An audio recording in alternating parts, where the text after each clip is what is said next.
मेरे सामाजिक परिवार के सभी सदस्यों को यथोचित प्रणाम, राम राम। स्वागत है आपका अपने कार्यक्रम HST ज्योतिष में।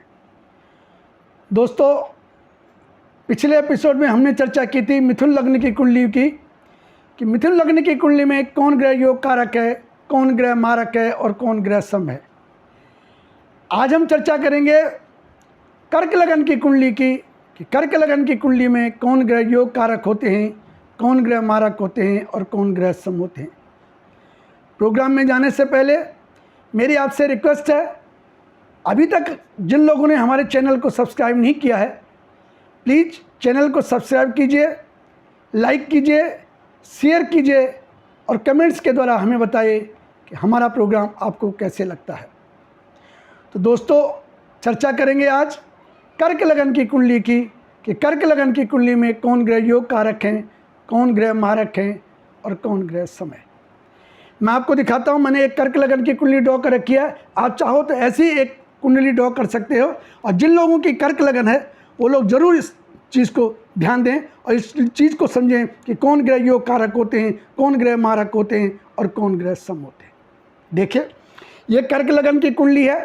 कर्क लग्न की कुंडली इसलिए है कि लग्न में ही 4 नंबर लिखा हुआ है और इसका स्वामी जो है चंद्रमा होता है।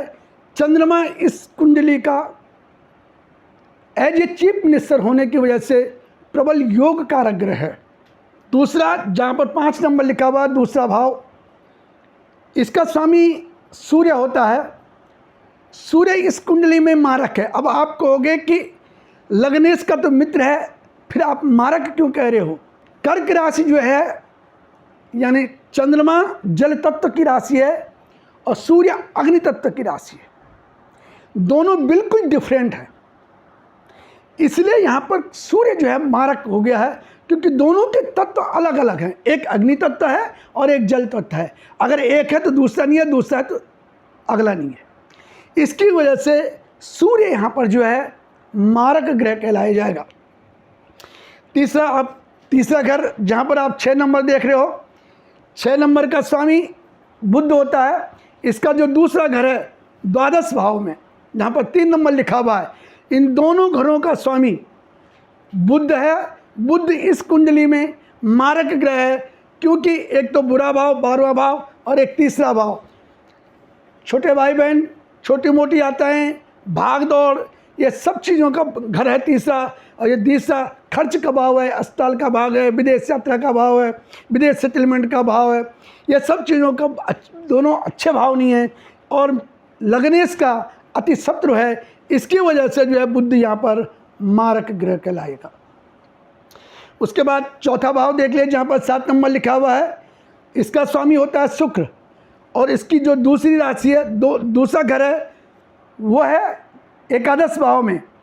इन दोनों घरों का स्वामी शुक्र है।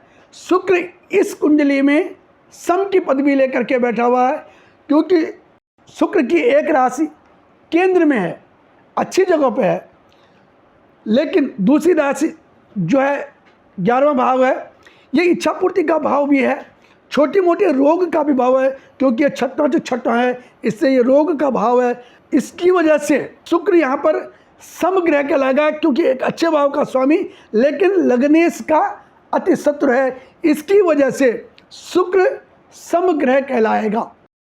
उसके बाद आप देख लीजिए, जहाँ पर 5वां भाव है, जहाँ पर 8 नंबर लिखा हुआ है, इसका स्वामी और इसका स्वामी जो 10वां घर में जहाँ पर 1 नंबर लिखा हुआ है, इन दोनों का स्वामी मंगल होता है। मंगल यहाँ पर योग कारक ग्रह है। एक तो मंगल को त्रिकोण में जगह मिली हुई है और एक केंद्र में जगह मिली है, और लग्नेश का अति मित्र है। इसकी वजह से मंगल इस कर्क लग्न की कुंडली में अति योग कारक ग्रह है। उसके बाद देख लीजिए 6वां भाव, जहाँ पर 9 नंबर लिखा हुआ है, और 12वां भाव, इन दोनों भावों का स्वामी बृहस्पति है। बृहस्पति की जो एक राशि है, जो साधारण राशि है, वो मूल त्रिकोण में 9वें भाव में, भाग्य स्थान में है, और एक राशि 6वें भाव में है। लेकिन जब किसी भी ग्रह की एक राशि त्रिकोण में आती है तो उसको त्रिक का जो दोष है वो नहीं लगता है। इसकी वजह से बृहस्पति यहाँ पर योग कारक ग्रह कहलाएंगे। उसके बाद 7वां भाव जहाँ पर 10 नंबर लिखा हुआ है और 11 नंबर, इन दोनों भावों का सप्तम और अष्टम का स्वामी शनि होता है। शनि यहाँ पर प्रबल मारक है। एक 7वां भाव, ये भी अष्टम तो अष्टम की थ्योरी पे अगर इस पे देखेंगे तो अष्टम तो अष्टम और अष्टम से द्वादश भाव, अष्टम से द्वादश भाव और दूसरा भाव अष्टम सही। शनि जो है इस यहाँ पर प्रबल मारक ग्रह बनता है। अब देखो, मैंने आपसे पहले भी बोला था कि ये कोई ज़रूरी नहीं है कि योग कारक ग्रह कुंडली में योग कारक ग्रह ही बने रहे। ये उनकी प्लेसमेंट बताएगी कि योग कारक ग्रह है या वो अपनी प्लेसमेंट की वजह से मारक बन गया है। आइए इस पर चर्चा करते हैं। सपोज करो कि अगर चंद्रमा लग्न में बैठा हुआ है तो बहुत अच्छा होगा। आदमी की पर्सनैलिटी में चार चांद लगा लेगा, देखने में बहुत सुंदर होगा। अपने घर का स्वामी अपनी जगह बैठ गया है, यहाँ से वो सप्तम स्थान पर देखेगा। सप्तम स्थान पर देखने के पत्नी के लिए भी बहुत अच्छा हो गया, दाम्पत्य जीवन के लिए बहुत अच्छा हो गया, पार्टनरशिप के लिए अच्छा हो गया, डेली बेसिस के लिए भी अच्छा हो गया। तो चंद्रमा लग्न में बैठने से प्रबल योग कारक ग्रह बनता है। लेकिन यही चंद्रमा अगर पंचम भाव में, माने त्रिकोण का स्वामी त्रिकोण में आकर के बैठी, यहाँ पर 8 नंबर लिखा हुआ है, चंद्रमा यहाँ पर नीच का हो जाएगा, कभी अच्छा फल नहीं देगा, क्योंकि यहाँ पर वो नीचता में आएगा और यहाँ से वो यहाँ देखेगा तो लाभ में कमी कर देगा, आपको छोटे मोटे रोग देना शुरू कर देगा।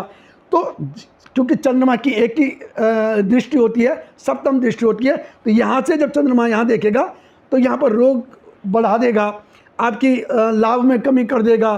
तो चंद्रमा यहाँ पर जो योग कारक ग्रह है, जो एज ए चीफ मिनिस्टर है कुंडली का, वो अपने प्लेसमेंट की वजह से मारक बन गया है।